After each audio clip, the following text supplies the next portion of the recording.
Bonjour à tous et bienvenue sur notre chaîne. Aujourd'hui, nous allons aborder un sujet qui suscite énormément d'intérêt et d'espoir, le régime cétogène comme outil potentiel dans la lutte contre le cancer. Attention, il est crucial de comprendre que ce régime n'est pas un remède miracle, mais une approche nutritionnelle puissante qui peut soutenir le corps de manière impressionnante. Avant de commencer, je tiens à préciser que les informations partagées ici sont à but éducatif. Consultez toujours un professionnel de santé, un médecin ou un oncologue, avant d'entreprendre tout changement majeur dans votre alimentation, surtout dans le contexte d'une maladie. Alors, qu'est-ce que le régime cétogène et pourquoi en parle-t-on tant dans le domaine de la santé naturelle et même en oncologie? Le principe est simple, mais radical. Il s'agit de réduire drastiquement sa consommation de glucides, c'est-à-dire les sucres et les féculents, et d'augmenter sa consommation de bonnes graisses, tout en maintenant un apport modéré en protéines. L'objectif ?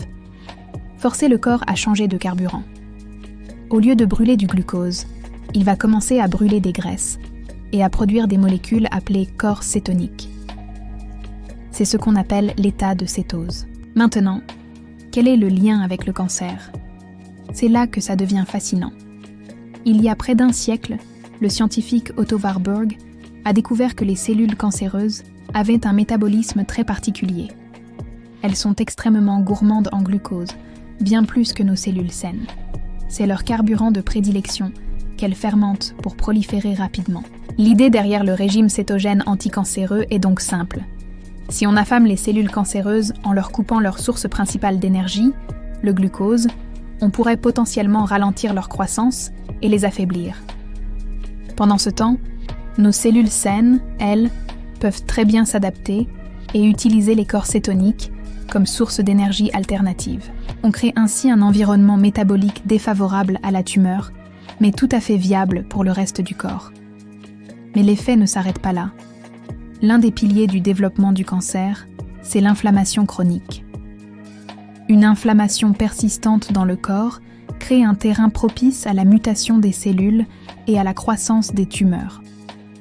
Or, le régime cétogène est reconnu pour ses puissants effets anti-inflammatoires. L'un des principaux corps cétoniques, le bêta-hydroxybutyrate, ou BHB, n'est pas seulement un carburant. C'est aussi une molécule de signalisation qui peut bloquer des voies inflammatoires majeures dans le corps. En réduisant l'inflammation systémique, on ne fait pas que soulager des symptômes. On agit sur l'un des moteurs fondamentaux de la maladie. C'est un moyen efficace de calmer le feu intérieur, qui peut entretenir le processus cancéreux. En plus de priver les cellules cancéreuses de leur carburant et de réduire l'inflammation, le régime cétogène semble aussi favoriser un processus incroyable, la régénération du corps. Quand le corps est en cétose, il active des voies métaboliques liées à la réparation et au nettoyage cellulaire, un processus nommé autophagie. C'est comme si on lançait un grand ménage de printemps à l'intérieur de nos cellules. Le corps se débarrasse des composants endommagés ou défectueux, ce qui contribue à maintenir les cellules en bonne santé et à prévenir les mutations qui pourraient mener au cancer. De plus, en abaissant les niveaux d'insuline et d'un autre facteur de croissance appelé IGF-1, le régime cétogène envoie un signal au corps d'arrêter de construire et de croître de manière anarchique et de se concentrer plutôt sur la maintenance et la réparation. C'est une véritable stratégie de régénération de l'intérieur. Alors, concrètement, comment mettons en place une alimentation cétogène thérapeutique ? Il ne s'agit pas juste de manger du bacon et du fromage. Une approche bien formulée se concentre sur des aliments entiers et nutritifs. On privilégie les bonnes graisses, huile d'olive extra vierge, huile de coco, avocat, noix et graines. Pour les protéines, on choisit des sources de qualité, poissons gras riches en oméga 3, comme le saumon ou les sardines, volailles, œufs. Et contrairement à une idée reçue, les légumes ont une place centrale. On se concentre sur les légumes verts à feuilles, comme les épinards, le cale, la salade, mais aussi le brocoli, le chou-fleur, les courgettes, les asperges. Tous ces légumes sont pauvres en glucides, mais riches en fibres, en vitamines et en antioxydants essentiels pour lutter contre la maladie. Ce qu'on élimine, ce sont les sucres sous toutes leurs formes, les céréales, le pain, les pâtes les pommes de terre, et même la plupart des fruits au début, à l'exception de quelques baies en petite quantité. Ce régime est bien plus qu'une simple diète. C'est une véritable alimentation thérapeutique. Il demande de la rigueur et un bon accompagnement. Il peut potentialiser les effets des traitements conventionnels comme la chimiothérapie ou la radiothérapie.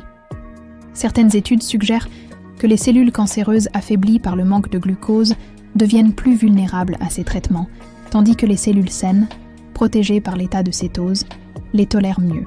C'est une synergie prometteuse où la nutrition ne remplace pas la médecine, mais la soutient activement pour améliorer les résultats et la qualité de vie du patient.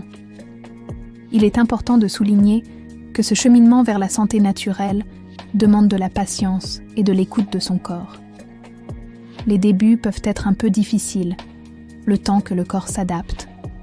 On peut ressentir une fatigue passagère, des maux de tête, c'est ce qu'on appelle la grippe cétogène.